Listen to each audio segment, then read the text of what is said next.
Om ॐ Vakratanda Mahakaya वक्रतुण्डमहाकाय Surya Koti Samaprabha Nirvignam Kurume Deva Sarvakaryeshu Sarvada Saraswati Saraswati Namastubhyam वरदे Varade Kamarupini विद्यारम्भं Vidyarambam करिष्ये Karishyami सिद्धिर्भवतु मे Siddhir सदा Me Sada गुरु Gurur Brahma Brahma Gurur गुरु Vishnu गुरुदेवो Gururdevo महेश्वरः Maheshwaraha गुरु Guru साक्षात् Sakshat Param परब्रह्म Brahma तस्मै Tasmai Shri Shri गुरवे Gurave नमः Namaha ॐ Om सहना Sahana भवतु Bhavatu सहनौ Sahano भुनक्तु Bhunaktu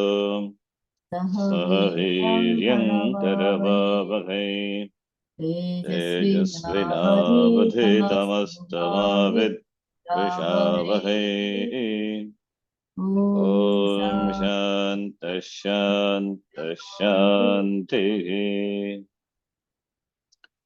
Om Shri Paramatmane Namaha ॐ श्री परमात्मने नमः Atha Dvitiyodhyayaha अथ द्वितीयोऽध्यायः Shri Bhagavanuvacha श्रीभगवानुवाच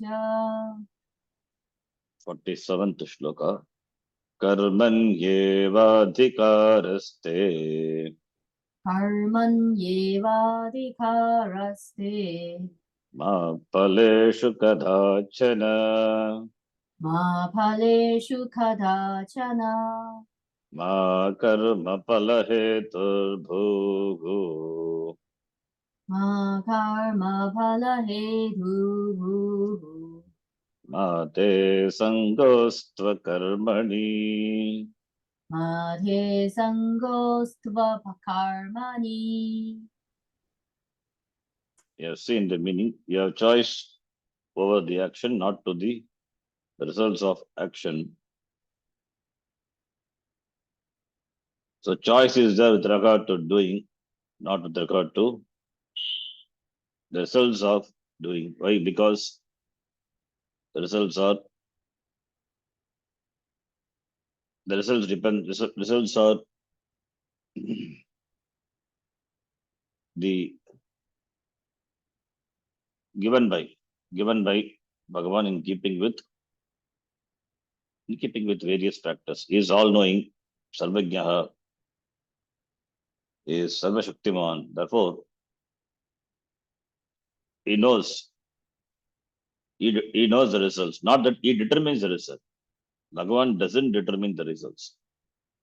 The results of an action depends on so many factors over which we have no control or no knowledge. But Bhagavan knows.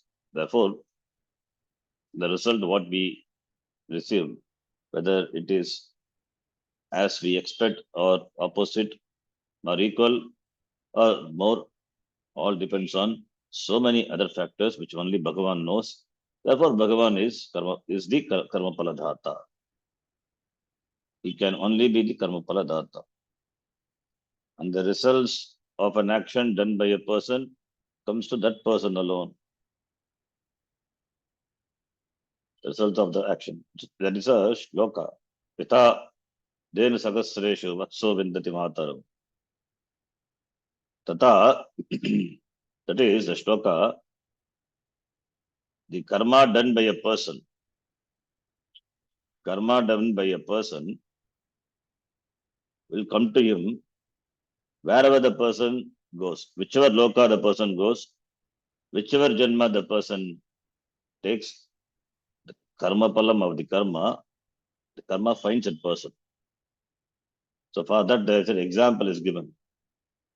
Yatha, that is, yatadhenu sagasreshu, vatso vindati matam. That is, a calf. A calf finds its mother in a herd of thousands of cows.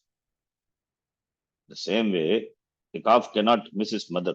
Even if there are thousands of cows, a calf knows who is Yatadhenu Sagasreshu Vatso Vindati Mataram Tatha Purvakritam Karma Kartaram Anugachati. Similarly, Purvakritam Karma done by the person follows the person. So therefore, that is the order. So therefore, karma will come to the person wherever the person is, whichever life he takes. So it comes to the person only. How does it come? Because Ishvara is karma pradata. So with regard to the results of the action, with regard to when the results would manifest, all these are not within the fold of the jiva. Therefore, jiva has got limitations. Jiva is helpless with regard to the results. You cannot command the results. You can only do. So therefore, that is the topic here. The limitations of the jiva.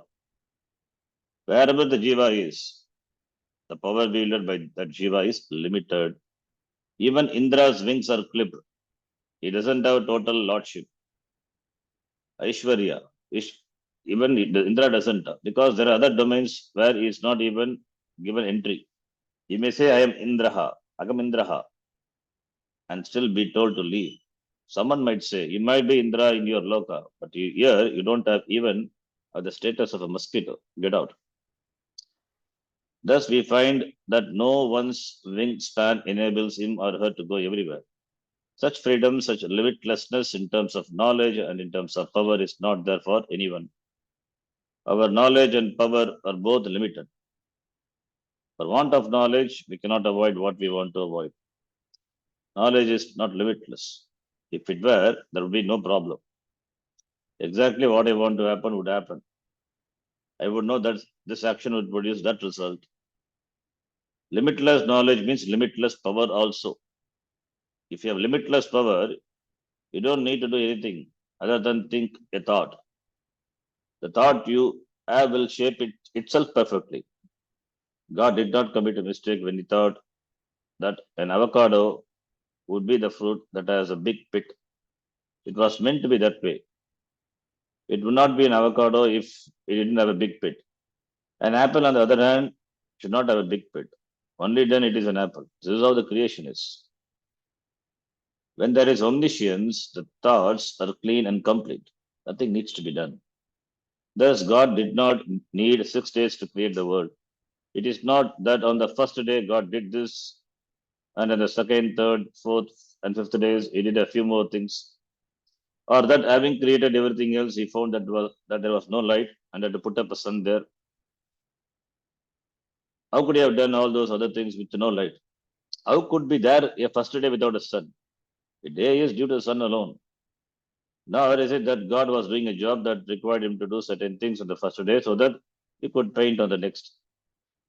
On the third day, He did not look at what He had done before and decide that it was unsatisfactory and rearrange the whole thing. God is not an architect. The Lord is omniscient and omnipotent. All that is required is just a sankalpa, a thought.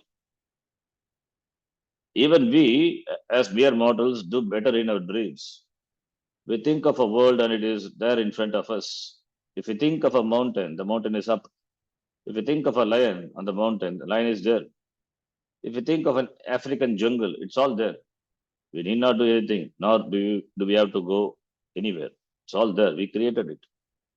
And if you want everyone to come and see our creation, they come in droves, in every imaginable means of transport, because we have the capacity to create them all in an instant. The capacity similar to this in the Lord, of course, is what is meant by omnipotence. Sarvashaktiman, Sarvajnaha, Sarvashaktiman. That is why it's called Satya Sankalpaha. One whose thought, Sankalpa, is true, Satya. When the thought is there, the whole thing is there. There is omnipotence. The results of karma can never be predicted. However, for you, power and knowledge being limited, certain situations cannot be avoided. For want of power, you cannot avoid certain illnesses or accidents like falling from a tree. You know that you are falling, and you may even know that you are accelerating downward at a speed of 32 feet per second. All this you know very well, but so what? Down you come. It matters not whether you are a great physicist or an ignoramus. One may know all the reasons as to why he or she is falling. The gravitational force, 32 feet per second, and so on. While someone else has no understanding of gravitation at all. All that is known is that he or she is coming down, but for want of power, neither of them can avoid falling. Limitation with respect to power and knowledge, then, is the status of an individual. If this is so, Krishna's statement that one's choice is only over action, karmanyeva adhikaraha aste, is very important. You may say that there is really no choice because so much is determined by your past and so on, but that is an endless debate. The point is that you do have a choice. To understand that much is enough. You can perform a given action, you need not do it, or you can do it differently. That capacity you have, kartum shakyam, akartum shakyam, anyata va kartum shakyam. That capacity you have, therefore you do have choice. This is the reason why you don't do certain things and you can force yourself to do other things even though you don't feel like doing them. Or you can do them differently. As a human being, then you have this choice, adhikaraha. But over the results of action, you have no choice whatsoever. Once you perform the karma, the result is taken care of. What choice do you have? If you had a choice over the result, then you need not have done the karma at all. If you had any power over the result, you would always be successful. But because you are not omniscient, you don't know that a certain karma will produce a certain result. No one knows the ways of karma. To know how karma is going to produce its result and what result is it going to produce is very difficult to figure out. This is because your own past karmas may be inhibiting the results of the present karma. Bhagavan only knows that. It's a very big network. Therefore, thus all we know is good and bad luck. Sometimes we find ourselves in the right place at the right time, and that is what success means. And other times we are in the right place, but not at the right time. In order to get the desired result, I have to be at the right place at the right time. But I don't always know which is the right time and right place. I can only keep trying. This means there seems to be an element called luck involved here. But we don't call it luck. Instead, we refer to it as previous karma. If the cause effect relationship, karya karana, sambandha is understood, there is no question of luck. It is simply replaced by past karma. Being at the right place at the right time is karma. And being at the wrong place is also karma. Therefore, we really don't know. We can only go by our choice, our free will. The use of one's free will. You have a free will, just as there is a free will in a car. You can only go by that. Whether the brakes will work or not is anyone's guess. You can check them, but at any time they can give away. That is why you have special ramps, even few miles on the highways for runaway tracks whose brakes are failed. It is not that every truck driver takes to the road without first having checked the brakes, but that anything can go wrong at any time. This is because when things are put together, the tendency is to fall apart. Whether it is a human system or any other system, the tendency is always the same. This tendency to fall apart applies to relationships and houses also. In fact, we often spend more time maintaining our house than living in it. Therefore, here you can only go by your free will. There is nothing else you can do. What the result will be depends on so many unknown factors that it's always a question mark. Whether what you want from a particular karma will happen as you expected is anyone's guess.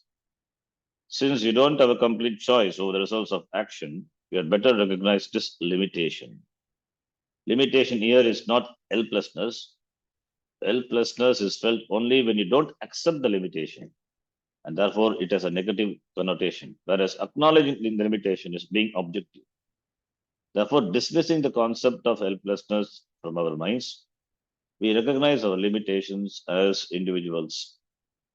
Because there is a limitation in knowledge and power, I cannot figure out exactly what I want, nor do I know exactly what any given action will produce. When I understand this limitation, I can respond to the results of action in terms of samatva, evenness of mind. Any result can be responded to either in either of the two ways. Dispassionately with samatva, or like a yo-yo. Elated because I got what I wanted, or suicidal because I didn't get. And if someone saves me from suicide, I will respond again like a yo-yo, feeling that I could not even commit suicide successfully, thereby developing it another complex. This yo-yo response is because I think that I am the author of every result of action, when in fact I'm only the author of action, not the results of action.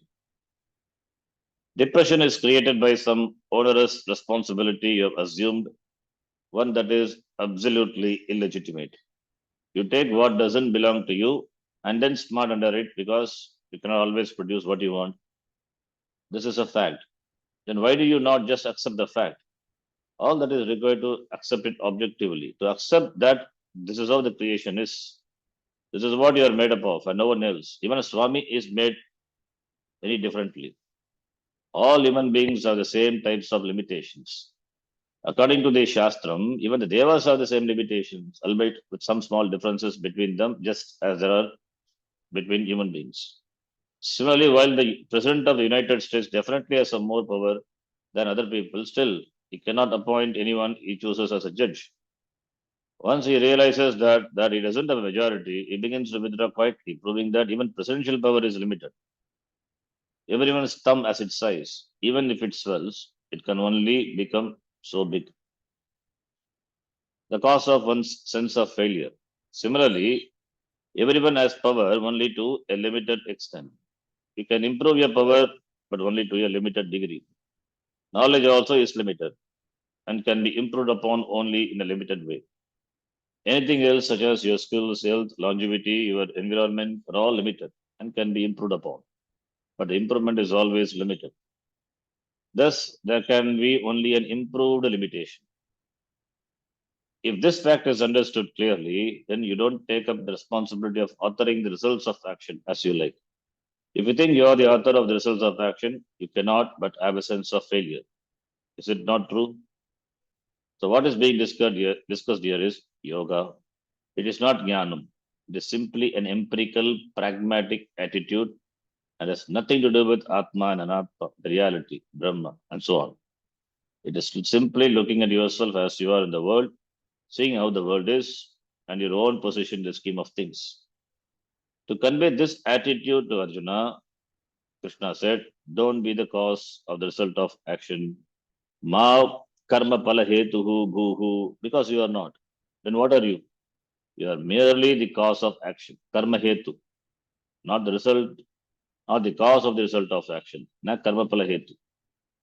You are the author of karma, but not of the result thereof. Given this fact, the most appropriate thing to do is to take whatever result comes with an even attitude, samatva, accepting the limitation and taking the results as it comes, because it is determined by so many factors over which I have no control. Therefore, samatva buddhi, it's very pragmatical approach, attitude, karma yoga. By not getting what you want, you become wiser. Not getting what you want doesn't mean you have become a failure. It means that your limited knowledge has improved somewhat. You have become wiser.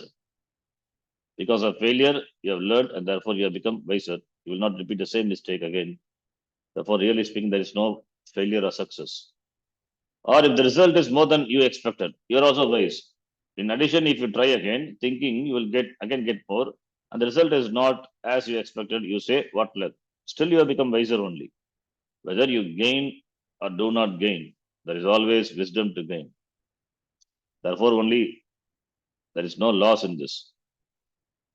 There is no loss in karma yoga. It is always a success. Pratyavaya na vidyate vyavasayatmika buddhi meghabhikramanashosti. Pratyavaya na vidyate. So, therefore, there is no loss.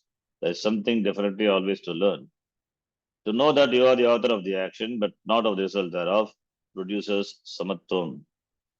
That is the meaning of this shloka, but unfortunately wrongly interpreted. Do karma, don't expect the result of action. It is not the meaning. You are the author, but you are the author of the action, but not of the result of action. That is what the shloka says. In this context, samatva is nothing more than a pragmatic attitude, practical attitude. To make it karma yoga, we have to go one step further. What is that? Karma yoga implies the acceptance of Ishvara, because karma paladata, Ishvara is Sarvajnaha, Sarvashaktiman. Unless you accept Ishvara, there is no karma yoga. For what purpose then you do karma as a yoga? There are a lot of people who are pragmatic and who take whatever happens in their stride and then proceed because they know it's all in the game of living and doing. They are more or less pragmatic, more or less objective because, of course, they have their bad days. This is simple samatva. But karma yoga, karma yoga means Ishvara is, without Ishvara, there is no karma yoga. So karma yoga implies Ishvara. So therefore, karma yoga requires a recognition of Ishvara, appreciation of Ishvara. Samatva as yoga, on the other hand, requires one more aspect. That is, that pragmatic attitude requires one more aspect. That is recognition of Ishvara. Once we say the results of one's action is not within our control, and that is taken care of, the next question is, what is that takes care of it? All results are taken care of by certain laws, the body of which we call either the law of dharma or law of karma. In fact, it is a law of karma. Other than the physical laws that we know and do not know, there does seem to be another order of law. We are always finding orders within orders. For example, when you lift your hand, physical laws are naturally at work because there are also other laws involved. Lifting the hand involves will, and you have a thought, and up it goes. There is nothing physical about this aspect of lifting your hand. You need not push any button. Thus, although we find that this physical body, this anatomical structure, is standing on this earth according to physical law, it is born into this world by certain biological as well as physical laws. There are also physiological and psychological laws. We find then that there are laws within laws, so that when I perform a simple karma, even my past karmas may infringe upon the result that I want from this particular action. We really don't know if this happens or not because we find ourselves lucky or not very lucky. We appreciate that there is some law at work. Whatever is the law that governs the karma, and its result is the law of karma, and that law of karma includes various other laws also. But no law is created by me. I am not the author of any law. I am not the author of the order. The laws are not created by me. If I were, then I would not be helpless. I would always be able to accomplish whatever I wanted. There would be no problem. I could even recognize the law. I could even reorganize the law to suit myself. I would not even need to cover the distance to reach a certain place. The place would come to me. Or I could think about being in a certain place and I would be there immediately. However, that is not the case. Therefore, we try to go by the laws and at the same time, we do not know very much about them. Recognizing the author of the laws. As one who knows very little, I can only go by the known laws and know that the laws are not authored by me. Then the question may arise as to who authored them. Certainly not my grandfather. He and his father and grandfathers before him were themselves all born of these laws. They existed because of the laws, and they left the planet because of the same laws. The laws that bring people into being also take care of them and then take care of them for good. You find these laws always operating, and no given person can be considered to be the author of them. To recognize the author, then, is to take one more step. First, we must first recognize that the author of the laws produces the result of action and that the laws themselves do not. When you go one step further and recognize the author as Ishvara, the Lord, you have the beginnings of Karma Yoga. There are still more steps to go, but this at least is a beginning. The creation is not created by me. Therefore, whoever did create, it is Ishvara. And this same Ishvara is the giver of the results of action. When you receive money from someone month after month, the postman is the one who actually gives the money. But this doesn't mean this postman is a benevolent person who goes about distributing money to everyone like Santa Claus. There is someone other than the postman who is to be thanked. Similarly, the karma pala, the result is produced by the law, and the law itself is produced by another intelligent being. that all intelligent being, Brahma, is called Ishvara, the Lord, with reference to the creation. He is a overlord, in fact, the top man, the boss, not limited by time, space, or anything. The nature of the author, Ishvara Swarupa. The Veda comes in here to address a question of the author and his creation. From that Brahma alone, the five elements are born. Tasmadetasmadatmanakashastambhutah akashat vayuhu vayoragnihi agnerapah adyas prithivi. That is, he has said, from that Brahma alone, five elements are born. Therefore, with reference to the creation, that Brahma is considered to be Parameshwara. Not only is he Parameshwara, the author, the maker of the creation, Nimitta Karma, he is also the material. Abhinna Nimitta Upadana Karanam. Both Nimitta Karna as well as Upadana Karanam. This is another important point. Because the world Jagat is Mithya, having no independent existence apart from Brahma, it requires only a Mithya cause called Maya. Maya also being Mithya has no independent existence apart from Satya Brahma, whereas Satya doesn't depend upon anything for its existence. Asato vidyate bhavaha, nabhavo vidyate sataha. In the Maya there is Satya. Being Mithya, the Jagat is also Satya, and so are we. It is not that originally there was Brahma, and now we have to cross over everything to reach that Brahma. Everything is Brahma. Wherever there is Nitya, there is also Satya. And so that Satya is the basis, Adhisthana for everything. Therefore, that Parameshwara himself, who is Param Brahma, and who is the cause of the creation, the Nimitta Karana, who is omniscient, Sarvajnaha, omnipotent, Sarvashaktiman, is also the material cause of this creation, Upadana Karanam. Thus, he is not only the maker of the results of action, but also the very law, the very result of action, in fact. Because our topic is Karma Yoga, we will not go beyond this point here, since to do so becomes Jnana. We say then that Ishvara is the maker of the laws, and also that the laws are not separated from him. The results of action coming as they do from the laws that are not separate from Ishvara, the Lord, and they come from Ishvara. It is this recognition of Ishvara that converts a simple samatvam into the pragmatic samatvam into yoga, karma yoga. Therefore, without Ishvara, what we have been discussing is nothing more than a pragmatic approach to life. But here we are dealing with a purely religious approach, which is entirely different because it recognizes Ishvara, the Lord, as the giver of the results of action, karma paladhata, and oneself as only the doer of action, karma karta. Therefore, to be a karma yogi, one has to accept Ishvara. And this Ishvara now has one more definition. The one who has all knowledge, Sarvajnaha. And when we say Sarvashaktiman, we mean that he is all powerful and has all skills, being the creator of everything. Another defining word we have seen is Karma Paladata, the giver of the fruits of action. These definitions eliminate the problems that arise when it is said that God created all beings. I may naturally ask why God created one person blind and another lame.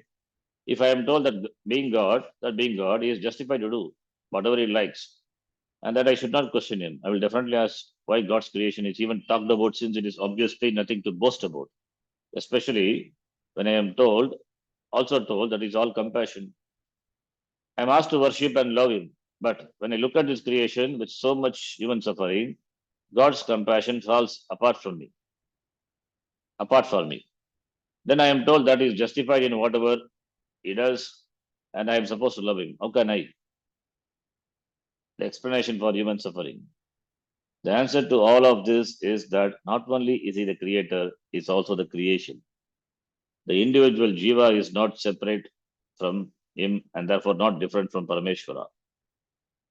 The individual self, Atma, is Brahma, and therefore all that is there is the Atma, that is Brahma. The Atma, the jiva, is not created. When you say a person is created, it's only with reference to a given physical body at a given time. The jiva is due to ignorance alone, and ignorance being beginningless, anadi, the jiva is also beginningless, anadi. The subtle and the gross bodies, sukshma and stula shariras, are born in the sense that the subtle body, sukshma shariram, always adapts itself to the gross body, stula sharira. You also find that the Sukshma Sharira is always in keeping with the Stula Sharira. It adapts itself to. Thus, only a cat's Sukshma Sharira is present in a cat's body, not a human Sukshma Sharira. Otherwise, the cat will not mew at you. It will talk to you, saying, "Come on, it's morning, get up." We find that in this world of living beings, in each unit of creation, there is a Stula Shariram, which is in keeping with one's Karmapala.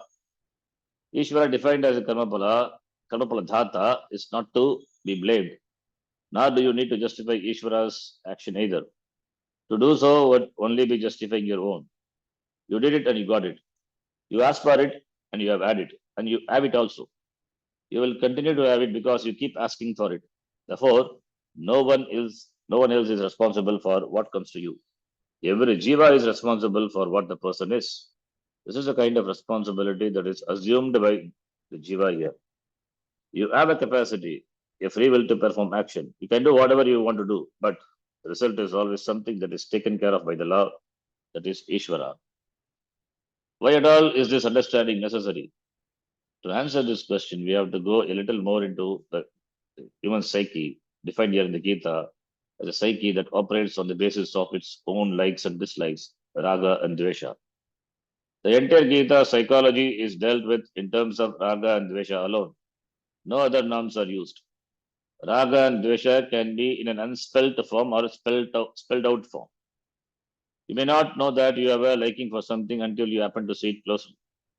Otherwise, how is it that even though you meet so many people every day, one day you suddenly meet someone and you like a lot?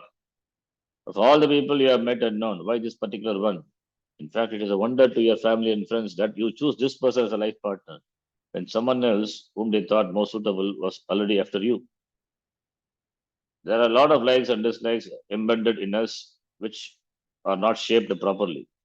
We may call them unconscious, subconscious, or whatever, but still they are unshaped likes and dislikes, meaning that they are not very clear to you, but they are evoked when situations appear before you. All these are included in the term raga dveshas. Raga is that which is pleasing and desirable to you, and dvesha is that which is undesirable in your view. Both raga and dvesha are purely according to you alone. They are totally limited to the individual.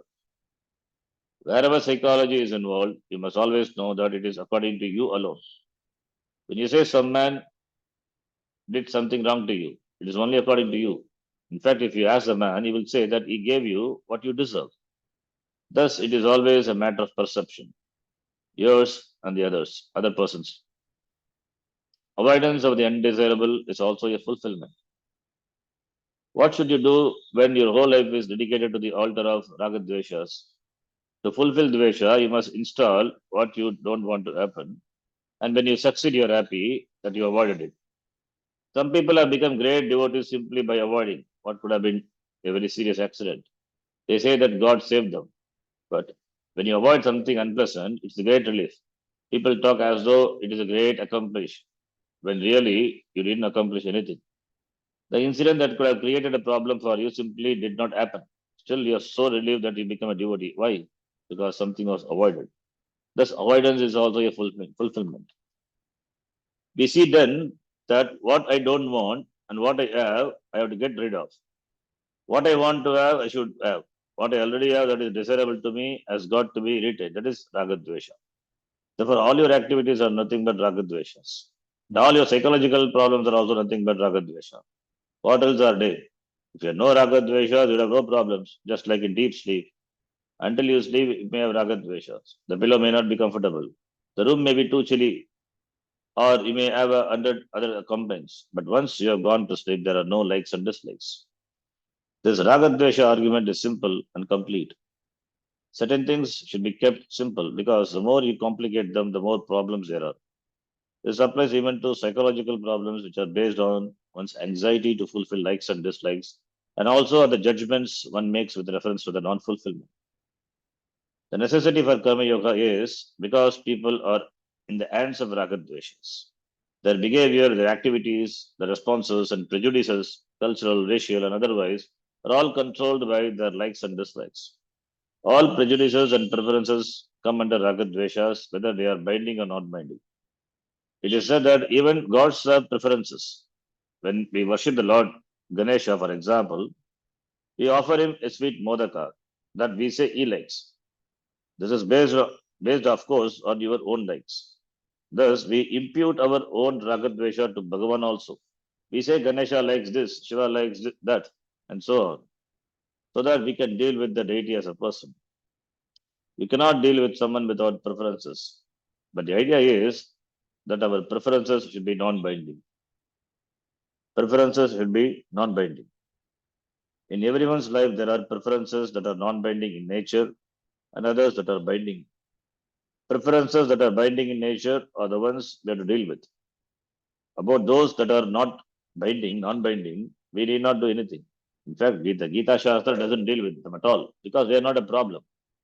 Whenever the Gita talks about Raga Dvesha, it does so in terms of one's binding likes and dislikes only. Even the one teaching the Gita, Krishna, the Lord, had preferences. For instance, he always chose the flute. He did not come with a guitar or a veena. We know that he knew what he was talking about as evidenced by his life. Whether we take him as a wise man or as Ishvara, the Lord, we cannot say that he had Raga Dveshas even though he had his preferences. All of this is to point out that there are non-binding and binding Ragadveshas, and we must deal with the binding ones. The binding Ragadveshas are those whose fulfillment is a must for you, and in whose non-fulfillment you feel like a loser, a struggler, a seeker, all empty inside. You are a seeker because you have hope. You want to fulfill your likes and dislikes.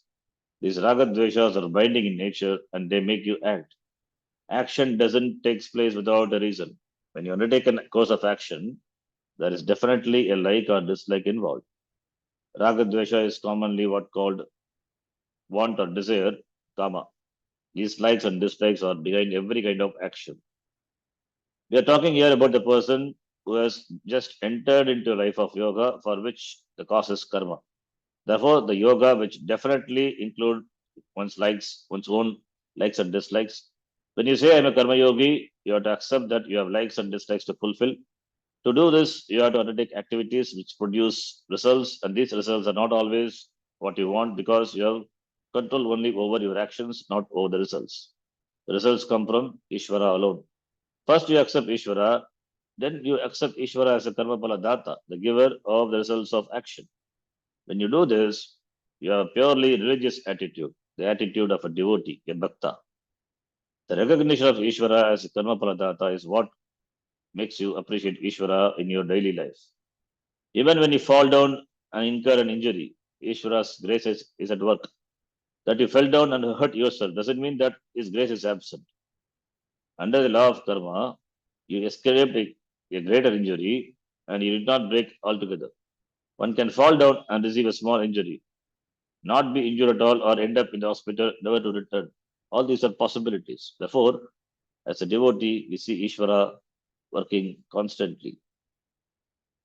Then the attitude of a bhakta, which is a long interpretation, we will see. Important shloka. That's why Swamiji deals with this. With the shloka, Karma Yoga elaborately here. And particularly this shloka where the author of the action, Ishvara, is mentioned. So we'll continue reading this next class. Om Purnamadav Purnamidam Purna Purnat Purnamudachyate Purnasya Purnamadhaya Purnameva Vashishyate Om Shanti Shanti Shanti Harihi Om Shri Gurubhyo Namaha Harihi Om Dhanyavadaha